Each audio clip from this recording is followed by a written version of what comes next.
सुरुवातीला एक महत्त्वाची बातमी पाहूयात। उपमुख्यमंत्री शिंदे आज दिल्ली दौऱ्यावर जाणार आहेत। केंद्रीय मंत्रिमंडळाच्या विस्ताराच्या चर्चेमुळे दौऱ्याला महत्त्व आहे। शिंदे एनडीएच्या काही वरिष्ठ नेत्यांच्या भेटी घेण्याची शक्यता आहे। ऑपरेशन टायगरच्या यशानंतर शिंदे पहिल्यांदाच दिल्ली दौऱ्यावर जात आहेत। यावर आपले प्रतिनिधी प्रमोद जगताप आपल्याला अधिकची माहिती देतील। उपमुख्यमंत्री शिंदे आज दिल्ली दौऱ्यावर जात आहेत, काय अधिकची माहिती द्याल? अभिलाष, आज सायंकाळी 4:30च्या दरम्यान एकनाथ शिंदे राजधानी नवी दिल्लीमध्ये पोहोचत आहेत।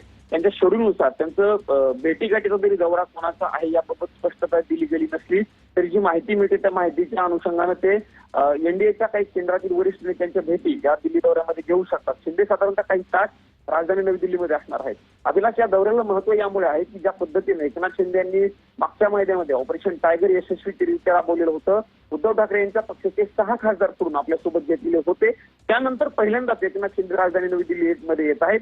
त्यामुळे शिंदेच्या या दौऱ्याला एक विशेष महत्व असल्याचं आपल्याला बघायला मिळतंय। दुसरा महत्वाचा मुद्दा यातला हा अभिलाष की केंद्रीय मंत्रिमंडळाच्या विस्ताराच्या चर्चा मागच्या काही दिवसापासून आहेत। केंद्रीय मंत्रिमंडळामध्ये श्रीकांत शिंदे हे मंत्री होऊ शकतात, सोबतच जे फुटीर 6 खासदार आले होते त्यांच्यापैकी एकाला राज्यमंत्री पद मिळू शकतं, अशा पद्धतीच्या सगळ्या चर्चा आहेत। आणि त्या सगळ्या चर्चांच्या पार्श्वभूमीवरती आज एकनाथ शिंदे दिल्लीमध्ये आल्यानं त्यांच्या या दौऱ्याला एक महत्व जे आहे ते प्राप्त झाल्याचं बघायला मिळतंय। शिंदे नेमक्या एनडीएच्या कुठल्या मोठ्या नेत्याची भेट घेणार आहेत याबाबत स्पष्टता दिली गेलेली नाही। त्यांचा दौरा पूर्णपणे रिझर्व्ह अशा आहे। त्यामुळे ते केंद्रीय गृहमंत्री अमित शहा यांची भेट घेतात, भाजपचे राष्ट्रीय अध्यक्ष नितीन नबीन की पंतप्रधान नरेंद्र मोदी यांची भेट घेतात, याची उत्सुकता खरं तर राजकीय वर्तुळात लागल्याचं आपल्याला बघायला मिळते। आणि या चर्चा या भेटीमध्ये नेमकं कशा पद्धतीने चर्चा होते हे देखील बघणं महत्वाचं असणार आहे। पण एकनाथ शिंदे यांचा या सगळ्या चर्चांच्या पार्श्वभूमीवरती होणारा दिल्ली दौरा अत्यंत महत्वाचा आहे असं आपल्याला एक प्रकारे म्हणावं लागणार आहे। नक्कीच धन्यवाद प्रमोद, तुम्ही दिलेल्या सविस्तर माहितीबद्दल। तर शिंदेंच्या दिल्ली दौऱ्यात काय मोठ्या राजकीय घडामोडी घडतात का हे पाहणं आता महत्त्वाचं ठरणार आहे।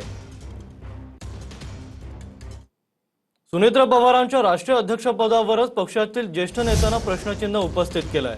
राष्ट्रीय सचिव सच्चिदानंद सिंग यांनी वकिलामार्फत नोटीस पाठवली आहे। राष्ट्रीय अध्यक्षांची निवडणूक अवैध असल्याचं नोटिसीत नमूद करण्यात आलंय।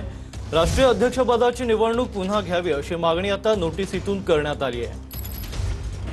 राष्ट्रवादीच्या राष्ट्रीय अध्यक्षपदाची निवडणूक पुन्हा घेण्याची मागणी राष्ट्रवादी काँग्रेसचे राष्ट्रीय सचिव सच्चिदानंद सिंह यांनी केली आहे।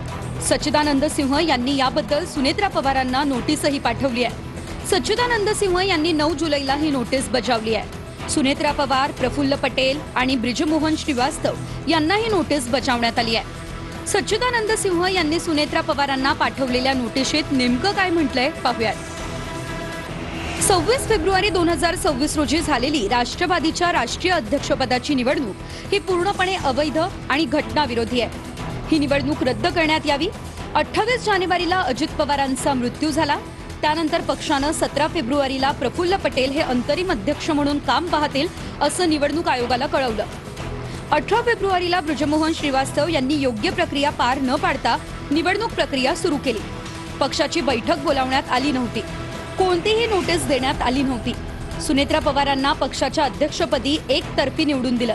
पक्षानं 28 फेब्रुवारी, 10 मार्च आणि 29 एप्रिलला निवडणूक आयोगाला पाठवलेल्या पत्रांमध्ये खूप विसंगती आहे। सुनेत्रा पवार यांची राष्ट्रीय अध्यक्ष म्हणून झालेली निवड ही बेकायदेशीर आहे।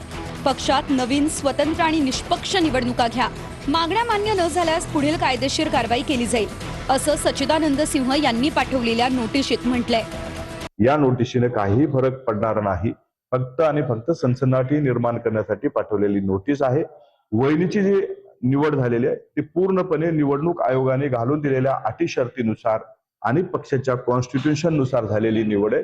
त्याच्यामुळे अशा नोटिशीला फारसं महत्व राहत नाही। नई कमेटी का लिस्ट भी निकल रही है जो कहीं न कहीं चूक है राष्ट्रीय अध्यक्ष के द्वारा, कहीं न कहीं गड़बड़ी है।